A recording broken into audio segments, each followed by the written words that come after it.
और भरतपुर से इस वक्त की बड़ी खबर सामने आ रही है। सरकारी क्वार्टर से जुड़ा हुआ मामला बताया जा रहा है, जहां सरकारी क्वार्टर को किराए पर देने का मामला। रेलवे कर्मचारी अपने ही नाम अलॉट सरकारी क्वार्टर को किराए पर दे रहे हैं। कोटा मंडल के डीआरएम ने विजिट किया जब ये पूरा मामला उजागर हुआ और जब ऐसे नाम सामने आए।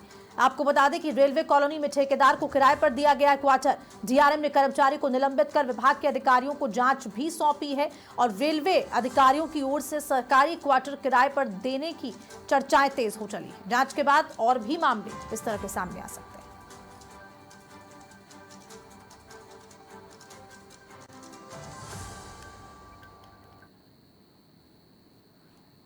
और ज्यादा जानकारी देने के लिए मेरे सहयोगी राजेंद्र शर्मा मेरे साथ लाइव जुड़ रहे हैं। सीधा उनका रुख करते हैं। राजेंद्र, क्या कुछ ये पूरा मामला है और फिलहाल जो सरकारी क्वार्टर्स को किराए पर चढ़ाया जा रहा है?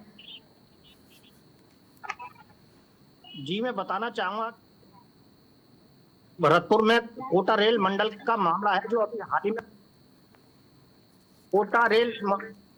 कोटा रेल मंडल के डीआरएम है अनिल कालरा। अभी मथुरा से भरतपुर की जो रेल लाइन है उसका निरीक्षण भरतपुर में आए थे।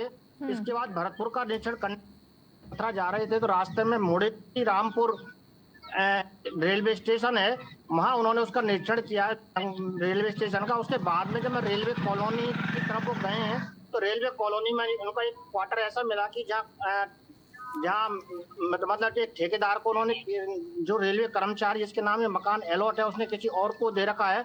उस ठेकेदार का सामान बाहर पड़ा हुआ था। उसके बाद में जब आसपास से पड़ोसियों ने हमें जानकारी दी है कि ये क्वार्टर रेलवे कर्मचारी तुहीराम मीणा के नाम से अलॉट है और इन्होंने एक ठेकेदार को किराए पे दे रखा है जो कि रेलवे में ठेकेदारी का काम करता है। इस बात को लेकर के डीआरएम ने काफी नाराजगी जताई थी और कहा था कि इनको हाल ही में सस्पेंड किया जाए और कार्रवाई की जाए। इसके बाद में रेल प्रशासन हरकत में आया है और भरतपुर में इस रेल कर्मचारी के खिलाफ जांच भी शुरू हुई है और भरतपुर के रेलवे एसएस तुहीराम मीणा ने बताया है कि उनकी जांच दी है और कई अधिकारी इस जांच में शामिल, अभी जांच चल रही है। दूसरा, मैं आपको ये भी बताना चाहूंगा कि कोटा रेल मंडल में गंगापुर, बयाना, भरतपुर, मथुरा, हिंडौन सहित अनेक स्टेशन, अनेक रेलवे स्टेशन का क्षेत्र आता है जिसमें सरकारी रेलवे कर्मचारी अधिकारियों के लिए सरकारी क्वार्टर दिए हुए हैं। यहाँ भी काफी संख्या में रेलवे स्टेशन पर सरकारी क्वार्टर्स दिए हुए हैं। अब रेलवे प्रशासन इस बात को हड़कंप मचा हुआ है कि जो रेलवे कर्मचारी अधिकारियों को क्वार्टर अलॉट होते हैं वो इन्होंने डमी कैंडिडेट बना करके किराए पर दे रखे हैं और वो खुद दूसरी जगहों पर रह रहे हैं और इसका किराए का फायदा भी उठा रहे हैं। इस बात को लेकर के अब रेल प्रशासन के अधिकारियों ने जांच एक जांच शुरू की है और उसमें जांच कर रहे हैं कि ऐसे कैसे कितने क्वार्टर्स हैं जिनको इन्होंने दे रखा है, कौन वास्तविक किराएदार उसमें रूप में रह रहे हैं या नहीं रह रहे हैं। और फिलहाल कार्रवाई का कब तक आश्वासन दिया है राजेंद्र?